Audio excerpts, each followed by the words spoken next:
Good morning, everybody. We have been at Organ Pipe Cactus National Monument for 2 nights now, and we are driving, and it's gorgeous. We originally booked 3 nights, and once we got here, we're like, let's book an additional 2. So it's just beautiful. The weather has been, the first day we had crazy winds. In fact, we got up at 1:15 in the morning to lay down our little clamshell shelter because the winds were ripping at what, maybe 45 miles an hour. So we laid that down, and it was pretty breezy yesterday, but we put it back up. And today it's sunny. It was also cloudy yesterday, and we are driving. We're headed south. We're headed down toward the border to a town called Lukeville. Shout out to our grandson Luke. And we're going to Quitobaquito, I think, Springs, which is a natural spring down here at the very southern end of the park. So that'll be exciting. Our friend Maria. Yes, Maria. It's one of her favorite places. I don't. She recommended. Yeah. So we'll see what's down there. We'll catch up with you then.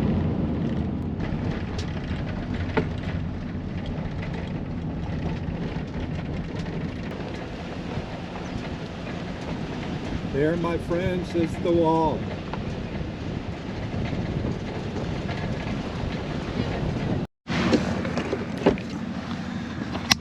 Okay, on the road to Quitobaquito, we are driving right along the wall on the Mexican border.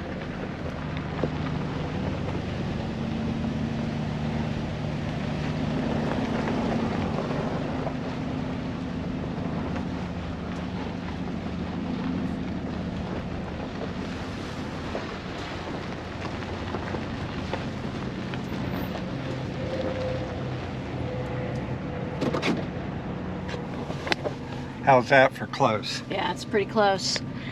The other night I went to a ranger talk, and the ranger was talking about there is a very, very, very small herd of pronghorn, and I don't remember what they were called. I don't know if they were Sonoran pronghorn or whatever they might be, but they are different than the pronghorn of the American West. And although they do mate with one another, but they're worried now because here comes one of those huge trucks, because the water sources for them are on that side of the fence. And so they are a little concerned about what's going to happen to this particular herd of pronghorn. They are breeding them with the American pronghorn in captivity. There's a big old truck. They're working on the road up here. They are breeding them, and it seems to be successful, and they are releasing them, but they are concerned about this particular herd of the park down here. It was also interesting because somebody asked her if there were mountain lions here, and she said yes, there were, but they didn't really hang out here because there was not enough food for them. So while this was part of their range, it would be very unusual it would be very unusual to see one. There are also bighorn sheep down here. Again, very unusual to see one. So, yeah, totally not what I was expecting for a wall. But it makes perfect sense, right? It wouldn't be solid. That would be a wind problem down here in the desert. But yeah, so there it is.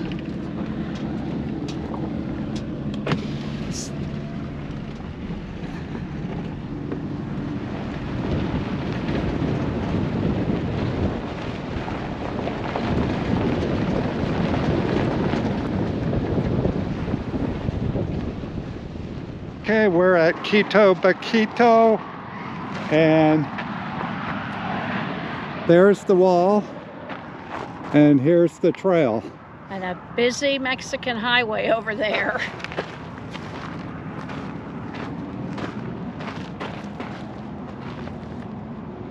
Smuggling in or illegal immigration are common in this area. So, let's go for it.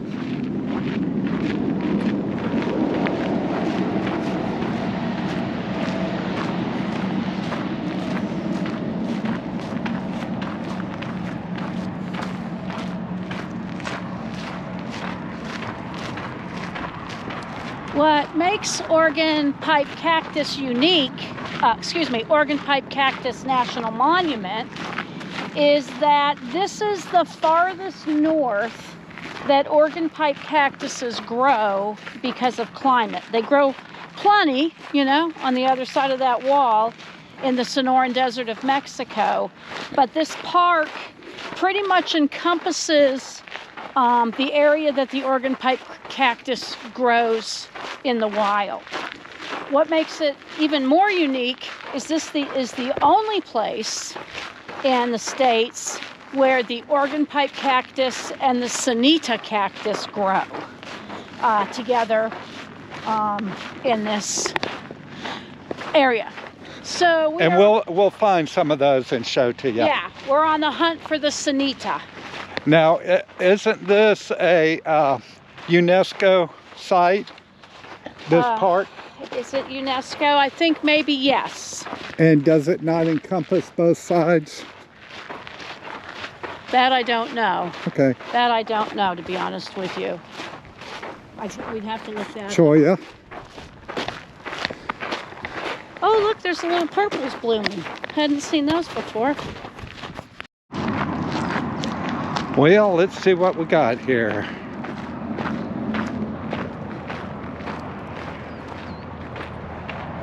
Oh my gosh.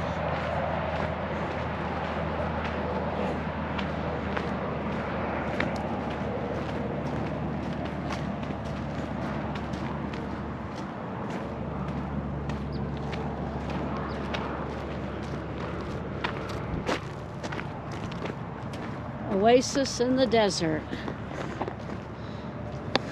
Oasis in the desert, Lord, I found the promised land, to quote Bobby Bear Jr.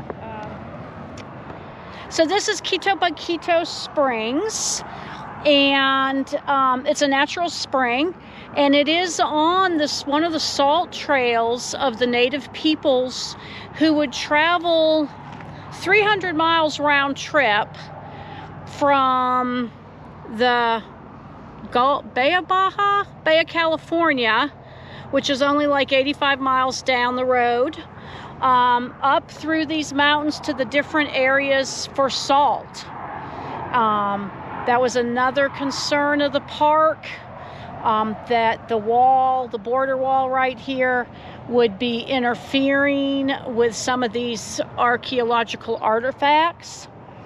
And a few years ago, in an effort to preserve these springs even more, they put a liner in here, I guess to keep it from leaching out. Not that it's leaching anything. I don't know what draining, I guess. And it is in the process of being, like this area is closed, of being what's the word I want? Reforested. Regrow, yeah, reforested, regrowth. So that's interesting.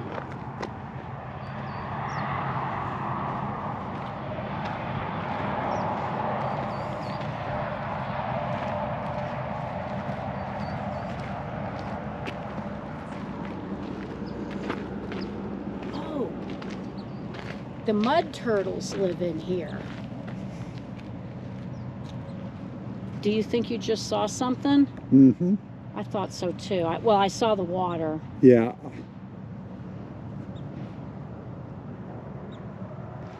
I kind of saw them when we walked up. I think I saw them like swim off from cool. this.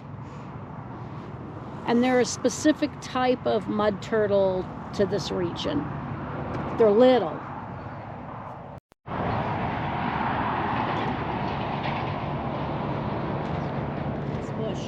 All right, so this is a Sanita cactus, and it is the cactus that only the Sanita and the organ pipe grow together here in organ pipe cactus. And back there you can see our favorites. I think Chuck and I have decided that these chain fruit choyas are our favorites of the cactuses.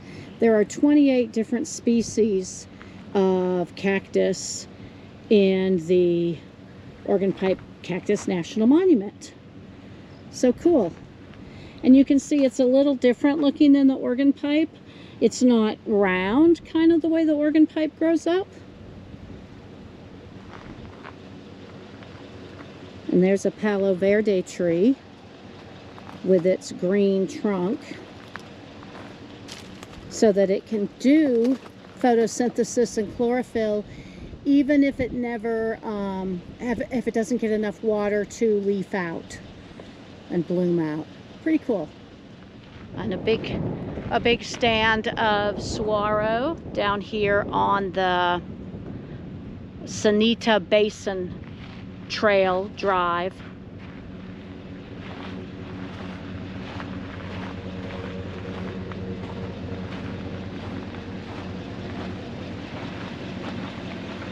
An ocotillo. This ocotillo has no leaves on it, but lots of them in the same vicinity have leafed out, so they got enough rain in the last few days.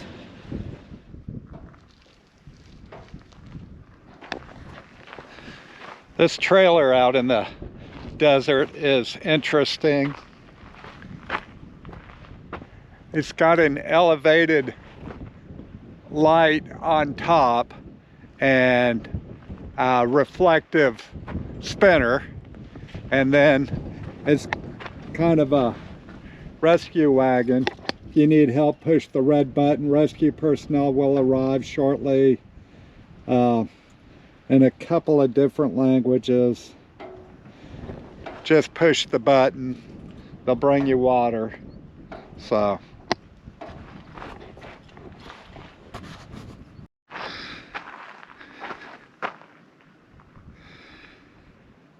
this is the Milton Mine, Baker Mine trails. Jeff Milton filed the first claim in this site, and he was the first border patrol agent between Nogales and Yuma, and his job was to stop the illegal immigrant of Chinese people into the U.S. Okay, we've had lunch, now we're hiking. You can see there is still water.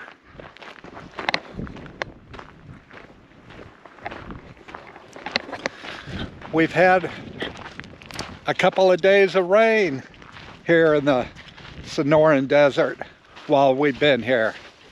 Had a storm the first night we were here. Pretty cool. But it really greens up the desert a lot, so it's beautiful. There's one of the leafed out ocotillas Sue was talking about, and if you can tell on the very tips, it's flowering. A red flower up on the tips of the ocotilla. See the leaves in between the thorns. Pretty cool stuff. Big organ pipe. Saguaro. And you can see the organ pipe is different from the Sanita. And this is the only place where the two of them grow together. Chuck and I have decided that this choya, the chain fruit choya, is our favorite because you can just look and see their white spines. And then the chain fruit down here, it's just so cool. And there's a lot of them. They're everywhere, they're everywhere. This place is full of ocotillo too, and organ pipe.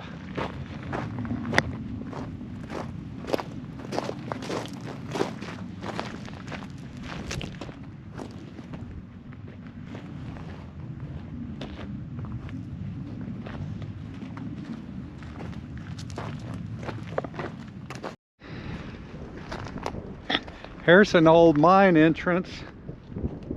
Shaft going straight down.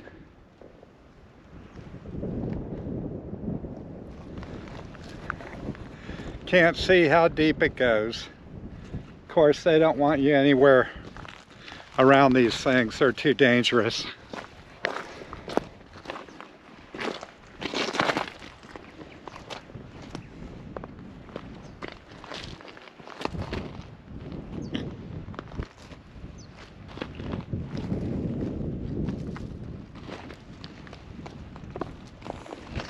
Onward. This is the beautiful skeleton of a cholla. Very woody and pretty.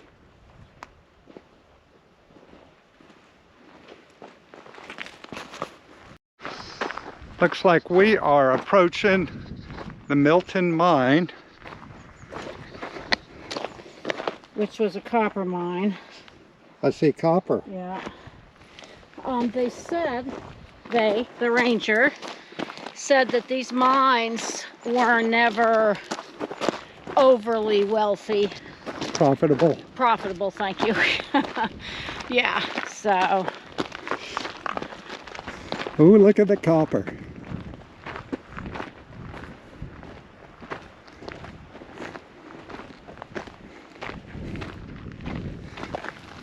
So somebody just this week, just the other day, and I'm not sure at what mine, found red obsidian. And you'll know that black obsidian out of volcanoes, that glossy, shiny. They found a couple of pieces, small pieces of red obsidian, which contain oxidation. Somebody hiking brought it to the... Which means what to us civilians? I have no idea, except it turned it red. Oh, okay. So it looked like red glass.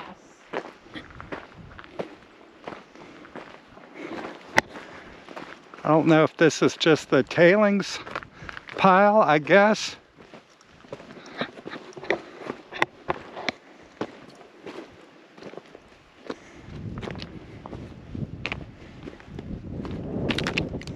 Oh, here's a pit. Maybe.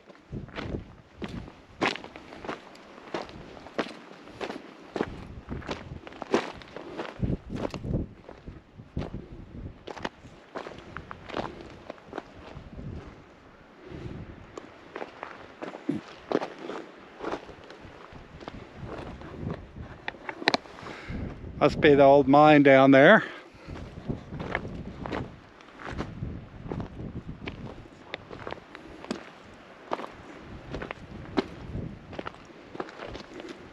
Don't get too close to the edge. Okay. I wonder if that's the Baker mine on that hillside. Just looks like a rock to me. Does it? Oh, Yeah. I guess it does. You're right.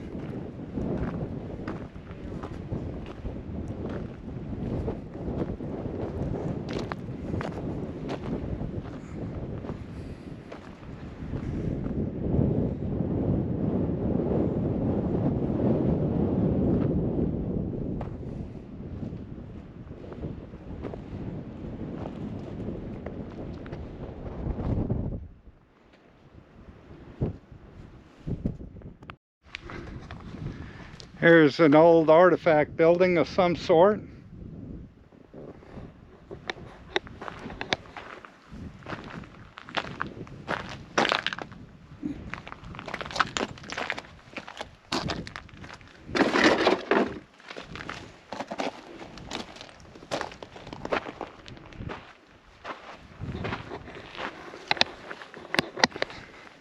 I don't know if that was a dwelling or a storeroom.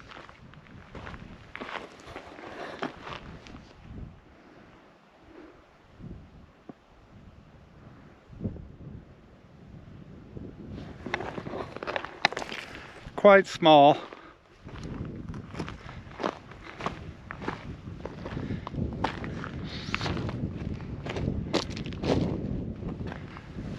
about 15 by 15 feet. Copper is just everywhere you look in these tailings.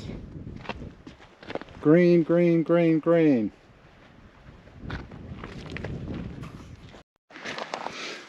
Maybe a baby organ pipe cactus? Maybe. Right next to some pink, white quartz. Pretty.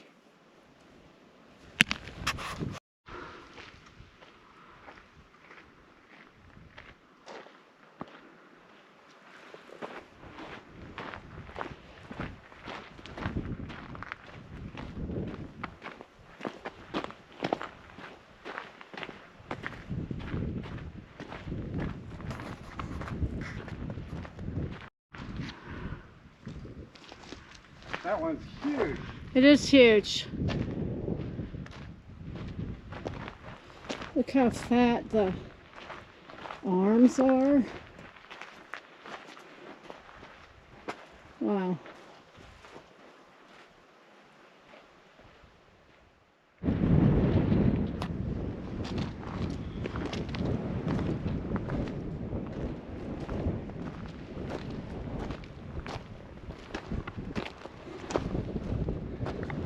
It's another entrance to the, must be the Miller mine. Milton mine, excuse me. Once again, it's graded and you can't even see how deep down the entrance is, but we'll take a look.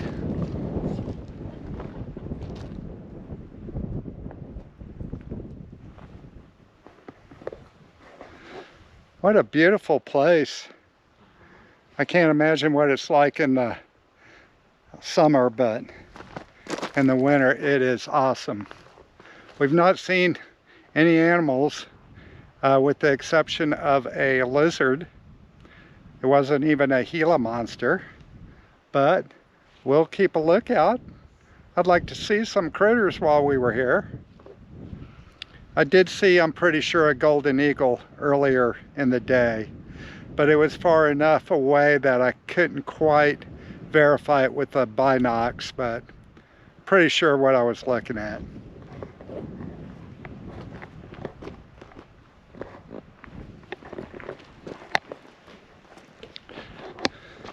This trail is 1.6 miles back from where we parked. Follows an old road grade and it goes up and down through some washes, really flat, little elevation gain except for in and out of the washes.